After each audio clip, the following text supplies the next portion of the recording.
Welcome to part 3 of our interview with Cyber Hygienist Dontae Tyler.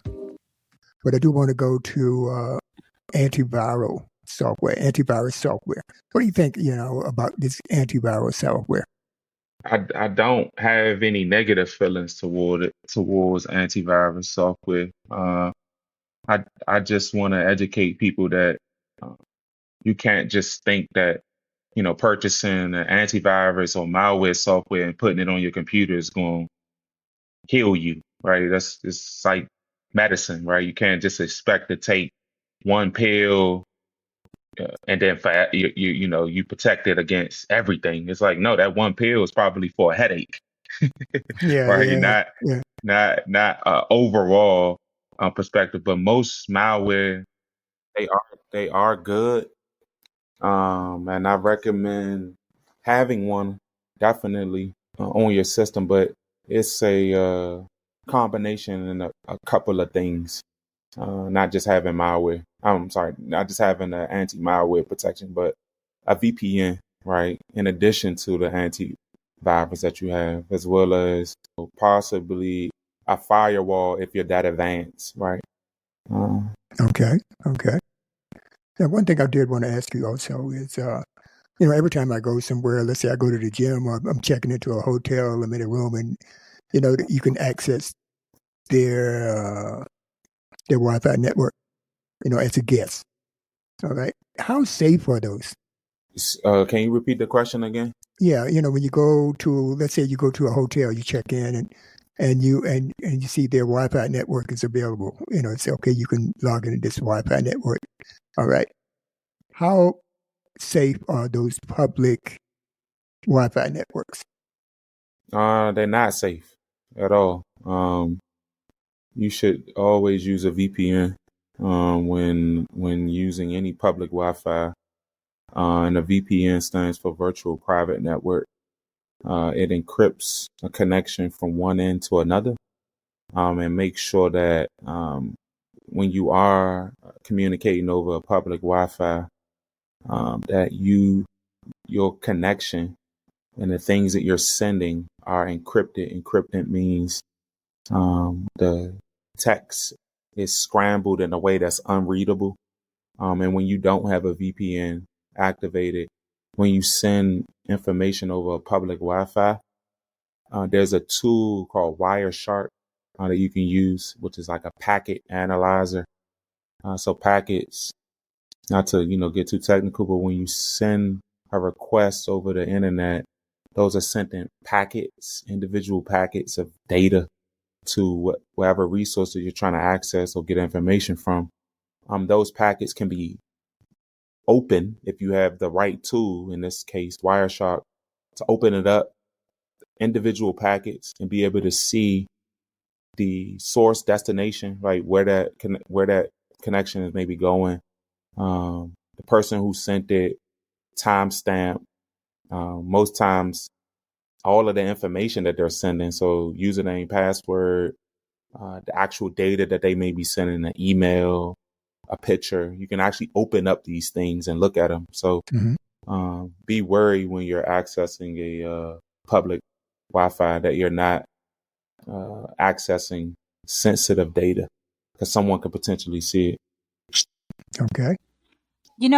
What some of the phones, like I use Samsung, and Samsung has its own kind of, and I might be saying it wrong, but it's like a built-in VPN tool. Mm-hmm. I think it's like Knox. So even though, I have unlimited Wi-Fi and, Verizon's hotspot is on point, sometimes like you log into the hotel Wi-Fi and it kicks in and it lets me know that my phone is, I've logged in, but my phone is being protected. So how do you feel like that's a secure method, or that a different VPN tool should be used? That's a good question, right? Because I've seen that often on my Verizon phone. I've seen VPN enabled. I'm big. Yes. I'm big on trust but verify. So Yeah. I don't think having two VPNs would hurt. It may bring down the performance, right? Computer may not work as fast, but I always preach, it's better to be safe than sorry. Oh no, I'm Absolutely. definitely down with that because, as I always say, no one has time for the cleanup. Those are Yeah, common sense things too, Trust but verify. They've been using that since the 80s. Yeah, definitely. So when we look at, I know a little bit earlier we talked about all the children that have, the smart devices and what have you. How can parents ensure their children's safety online, like with the increasing use of internet connected devices and the age group getting younger and younger? I've been asked this question by a couple of parents because we have a cyber hygiene series for parents, believe it or not, where we bring the parents in and we show the parents some unconventional ways to kind of like spy on their kids, right? I don't want to use it as a spy in a negative light, but you want to make sure that your kids are safe, right? That whatever they're surfing or looking at is, or posting is good, right? You want to make sure they got good character. So definitely, I would say, have a conversation with your children. This isn't a time in history where avoiding conversation is going to make it better, because it's not. Either you're going to tell them or someone more than likely on the internet is going to either show them or tell them. So it probably would be better if it's coming from somebody who cares for them and loves them, wants them to just be safe. And then in that conversation, it should come out not as don't do this, don't do that, but more of a educating perspective. Just like, hey, this is real, right? People, when I was growing up, we seen kids get kidnapped and it would be on the news. Not saying that I never took that serious or never think, oh, it couldn't happen to me. But when you can, as a parent, show a use case of, let's say if you have a daughter, 14-year-old daughter, a 14-year-old female that's around the same age as your daughter in the same city being abducted or being, now what they have is doxing online, which is like, doxing can be a few different things, but it's like negative posts, negative information being put on the internet about you purposeful. That can be very damaging for someone's personal image. I never heard of that one. Okay. Yeah. Doxing. Okay. Doxing, DOXING. I think that's the correct spelling, but definitely having a conversation, making them aware of the threats and vulnerabilities that exist out there. And then another big thing is even in adults and organizations that I go into, the most sophisticated people that I've spoken to sometimes will see something, they'll delete it, and then they won't say anything. And it's like, well, thank you for being cautious, right? For recognizing that this is a fake email. But how about reporting it to the right people, right? So that we can prevent it from happening to you or someone else in the organization. So those are definitely, I think, the three things that I would do as a parent. I don't have kids, but I think ultimately, if I were a parent, my child probably wouldn't have access to the internet until they were like a teenager. That that's how do you say? It's a very imaginative statement. That's like back in the day, I used to be like, my kids are not going to have access to certain, music videos. And then they come home singing the songs. And you're like, wait a minute, where'd they get this from? Taylor Swift, anime, and all this kind of, both my granddaughters are, they're both going to be 9. Well, one is 9, one will be 9 in August. And they both, when they come here, they got their little tablet, the iPad and stuff. And I wonder, I go in and look at it, but they are only 9, I mean, I didn't fear Taylor Swift and anime, but I won't go into the names of the ones that I did. But it's funny. One of the things I definitely say, though, is earlier you have conversations with them, because despite my kids used to call me PC for parental controls. Right. And also it didn't help that their dad is in IT. So he's a network security side of the house. Mm-hmm. And he was, so, whether they were with me or with him, they weren't getting much through the infrastructure. But what I always did is I always spoke to them about certain risks, and you kind of show them examples of guinea pigs and the impacts of it. So like I've always had tracking on my kids from way back in the day when I had Sprint, and Sprint had the family plan. And it's funny because now my youngest, who's 14. The other two are in their 20s. She said recently, some kids at school were complaining about, being tracked by their parents. And she's like, I don't understand what the big problem is, because if something happens, at least they know how to find you, because that's what we've always taught her. And so I think when you start tracking them too late, like if you just start tracking your teen as a teenager, they're feeling like it's intrusive. Mm-hmm. But if you teach them earlier, the importance of it and why it's needed. And it's funny because like I let my kids track me, and I was at the Cheesecake Factory at some point, and all of a sudden I get a text message like, can you bring home the brown bread? I'm like, you want to stop tracking me? I didn't even tell you I was there, but it's a safety measure, and what I'm really trying to say is have that conversation with them earlier, so that, because anything you tell a teen, they're going to look at it as you're trying to, evade their privacy. So just get them used to it. It's a mindset, Keena. And I think that's exactly, this goes back to just the mentality that why we teach cyber hygiene. And like, my expertise area is not just, being a technical expert, but being able to understand the social and psychological impacts of like these technologies on us. And that goes far beyond knowing how to configure a tool or, piece of software. It's having those conversations, right? And I think the earlier on you can have those conversations, I think the better off you'll be, your child possibly being a victim of a successful cyber attack.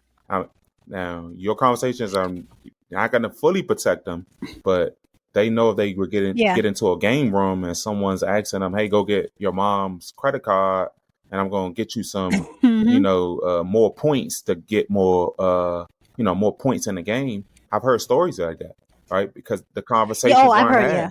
So I agree with you.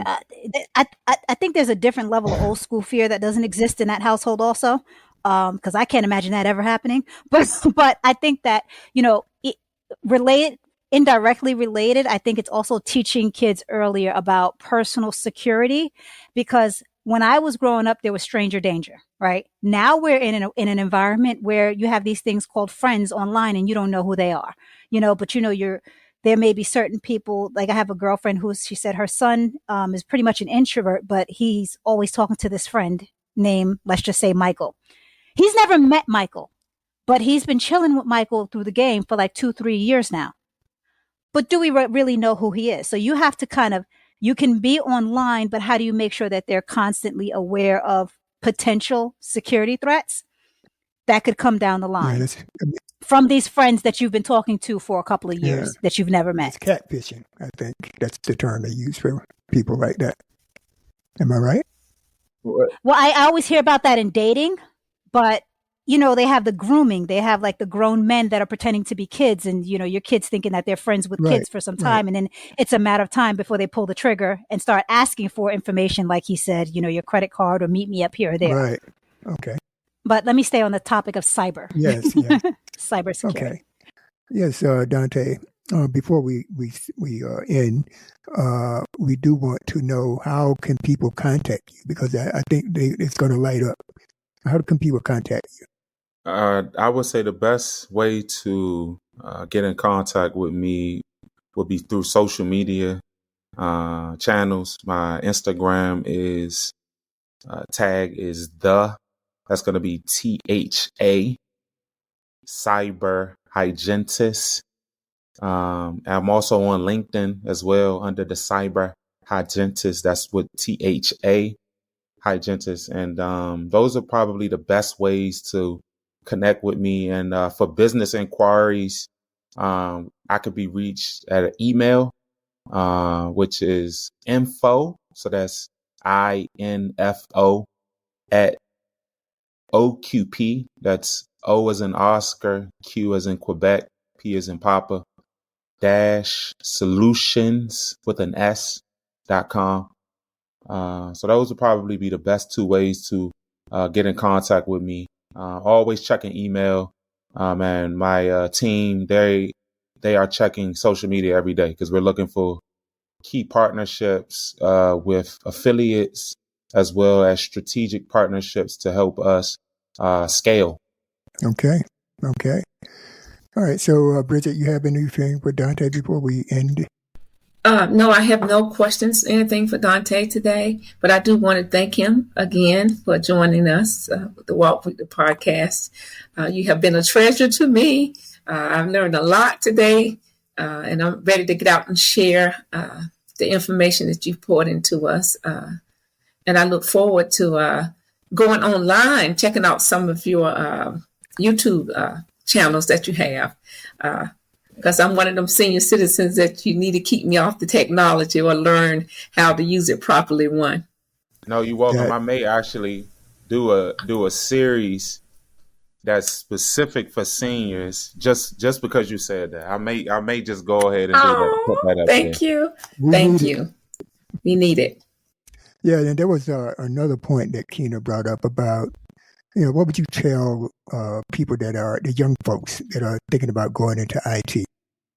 I would say early on, this advice I could give to somebody who's looking to break into the industry or transition is, understand what you're good at, right? I know it may be hard to not chase the tech bag, right? I don't knock the tech bag because that's why I started in tech. I realized I can make, $22 changing a password versus working a labor job making, $12 an hour, so, but what happens once, to those aspiring tech novice who want to break in or transition into the industry, what happens when you get to the tech bag and you hit your savings goals, but you hate your job, right? So, I encourage anybody who wants to break into the industry or transition into the industry or move up to understand what your interests are as a person,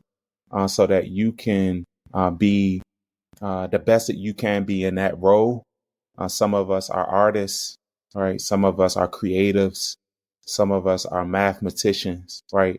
There are roles for you within cyber to do those things. So you should just, definitely identify your interest. And, one of the things I'm even doing myself even more is niching down, right? Not just being a cybersecurity expert overall, but having a specific niche area within cyber that I can be known for as a premier leader or just really good at my job, particularly in a niche area that everybody doesn't do. So that means it's less competition, which probably means higher pay. Right. So that's probably learning some software and some languages that not too many people know, but that the reward is there. And then because that aligns with your interests, it all makes sense now. So it's like, hey, you're doing something you really like, making an awful lot of money. That usually turns into success. Okay. All righty. All right. So, Keena, you have anything? No, I'm good. As Bridget had mentioned, this has been very informative. Lots of great information. I look forward to hearing about you and your company in the future. I know you're going to blow up and be all over the place. We'll probably Absolutely. run into him at a company at some point or one of his Oh, yeah. workers. Oh yeah, yeah. Especially if you're going to, if you when you go back, you source and you can think of them in that too. Also, when you got to source some type of as a project manager, program manager, we do a lot of sourcing, right? Absolutely. I appreciate the opportunity, like I said, to come on the show, to share my insight, give my perspective and opinion on topics. Like I said, I hope not only the attendees or the listeners, but I hope the hosts of the show found value in bringing me on today. Absolutely. Thank you again. Absolutely. I am so, I'm thrilled to have you. Man, you are addressing a need. And in the community, we focus on our community. In the community, we need this. All right. With the young folks, they're very tech savvy because they're born into it. Like my kids, they know all of this stuff, backwards. They don't even have to, But for older people like myself and for people in their late 20s, 30s, and 40s, I mean, they need this. All right, we are exposed, so we need to try to focus on cybersecurity before we burn. all right, through ignorance. And they say ignorance is no excuse, all right? And that's what, and you have addressed that, okay? I know it's a lot more that you can speak to us about, but I think that, we have accomplished the objective that I set out for us. All righty. All right, so with that said, I'm always saying with that said, is I want to thank my co-hosts, Kina Parham and Bridget Stokes. And again, I want to thank Dontae Tyler, the Cyber Hygienist. Okay, and look in the show notes, people. Check the show notes for links that we're gonna need, we need. That way, I want you to reach out if you're in a business and you need some cybersecurity, you need fine tuning for security's sake. Yes, you can reach out to Mr. Dontae Tyler, and as I said, his contact information will be in the show notes. Thank you, and have a good week.